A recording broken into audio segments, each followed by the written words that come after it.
మోహన్ రెడ్డి గారి గురించి 4వ భార్య కింద రమ్మని చెప్పి మాట్లాడుతూ ఉన్నాం. నేను ఇన్నాళ్ళు 2 భార్యలు వదిలేశారు, 3 అంటే ఏమో ఆయన పరిస్థితులు ఎట్లా ఉన్నాయో మనకు తెలియదులే అనుకున్నా. ఇక ఏకంగా ఆడవాళ్ళు అయిపోయి మగవాళ్ళని పిలుస్తామన్నట్టు నువ్వే స్థితిలో ఉన్నావు? నువ్వే స్థితిలో ఉన్నావు? మగాళ్ళతో కాపురం ఏంటి నీకు? మగాళ్ళతో నీకు సంసారం ఏంటి? ఆడవాళ్ళు అవసరంలా, కానీ నీకు మగాళ్ళు కావాలని మాట్లాడుతూ ఉన్నావు. అంటే నువ్వు ఏ స్థితి నుంచి ఏ స్థితికి పడిపోతున్నావు ఆలోచించుకో ఒకసారి. పాపం తమిడి మాట్లాడుకోవడం, వెతికి మాట్లాడుకోవడం, ఎవరో రాసిచ్చిన స్క్రిప్ట్ తెచ్చి మళ్ళీ కళ్ళు కనిపించక అప్పుడప్పుడు సరి చేసుకుంటూ చూసుకోవడం, పేపర్ లేకుండా ఒక్క డైలాగ్ అన్నా మాట్లాడావా? అంటే సినిమాల్లో తీసుకొచ్చి ఇక్కడ రాజకీయాల వృత్తి చూస్తూ ఉంటారా? ఒక రాజకీయ నాయకుడు, సినిమా యాక్టర్ రాజకీయ నాయకుడు అంటే అది ఒక ఎన్టీఆర్ వల్లనే సాధ్యమైందే తప్ప అందరి వల్ల అవ్వదు. తిరుపతిలో సబ్ పెడితే మీ అన్నగారు ఎంతమంది వచ్చారు? తిరుపతి పట్ల, కానీ ఏమైంది? 17కి పరిమితమైంది. నువ్వు పెట్టావు, ఏమైంది? ఒక్కటి గెలిచాం. ఆ ఒక్కళ్ళన్నా కాపాడుకున్నావా? లేదు కదా.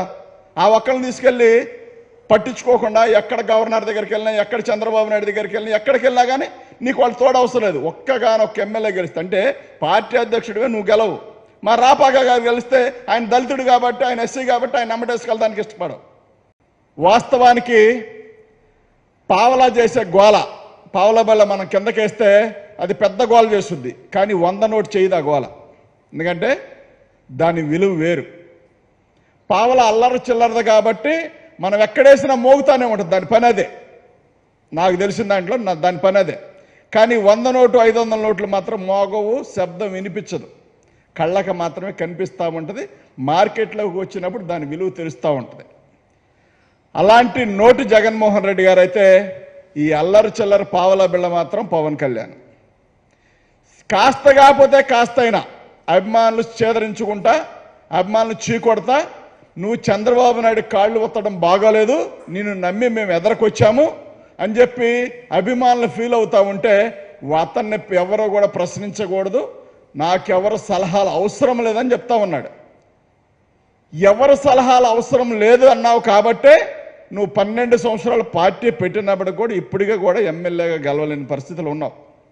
వాస్తవంగా నీ ప్రెస్టేషన్ అంటే ఏంటంటే, నీకంటే జగన్మోహన్ రెడ్డి గారు చిన్నవాడు, నీకు 56 సంవత్సరాలు ఏమో వచ్చినట్టుండి, 55, 56 వచ్చినట్టుండి, ఇంకో 4-5 ఏళ్ళు పోతే 60 సంవత్సరాలు వస్తాయి.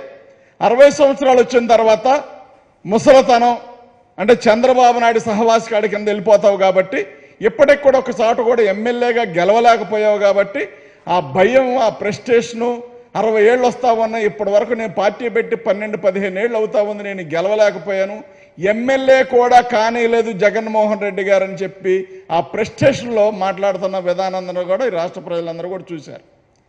చివరికి నీ స్థితి ఏంటంటే, జగన్మోహన్ రెడ్డి గారు 175 నియోజకవర్గాల అభ్యర్థులను పెడితే ఆ అభ్యర్థుల మీద ఇద్దరి మీద ఓడిపోయిన వ్యక్తివి నువ్వు. అంటే తన మీద కాదు, తను పెట్టిన అభ్యర్థుల మీద నువ్వు ఓడిపోయిన వ్యక్తివి. అంటే నీ స్థితి అది, నీకున్న పరిస్థితి అది. ఎందుకంటే నిన్ను నమ్మే పరిస్థితి రాష్ట్ర ప్రజలకు లేదు. నిన్నగాక మొన్న నీ శాస్త్రాలు చూసిన తర్వాత నీ అభిమానులు, నీ నాయకులు కూడా అదే నిర్ధారించుకున్నారు, అదే గమనిస్తూ ఉన్నారు. పాతాళానికి తొక్కుతా ఉన్నావు. ఏ రకంగా తొక్కుతావు ఒకసారి చెప్పాల్సిన అవసరం నీకుంది కదా. నువ్వు ఎమ్మెల్యే కాదు, ఎంపీ కాదు, రాజకీయాల్లో ఒంటరిగా పోటీ చేసి నువ్వు 11-12 సంవత్సరాలు పార్టీ పెట్టి ఎక్కడా కూడా ఏం పొడిచిందేం లేదు, ఎక్కడా కూడా ఏమి సాధించింది లేదు.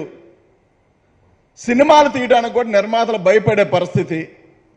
రోజుకు 2 కోట్లు సంపాదిస్తాననే వ్యక్తి నిన్నగాక మొన్న పవన్ కళ్యాణ్ ఇళ్ళు అమ్ముకుంటున్నాడు, వాకిలు అమ్ముకుంటున్నాడు అని తప్పుడు ప్రచారం, ప్రజల్లో సానుభూతి కోసం విపరీతమైన ప్రయత్నాలు. సిగ్గు అనిపించాలి. ఈ వయసులో చాలా హుందాగా మాట్లాడాలి పవన్ కళ్యాణ్ అనే వ్యక్తి. నీకు కూడా 60 ఏళ్ళు దగ్గర పడతా ఉన్నాయి అనుకుంటా.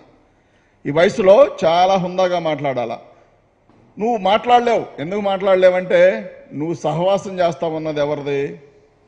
75 ఏళ్ళు వచ్చిన ముసలి నక్కతో సహవాసం చేస్తా ఉన్నావు కాబట్టి నీకు కూడా అయ్యే లక్షణాలు అబ్బుతాయి.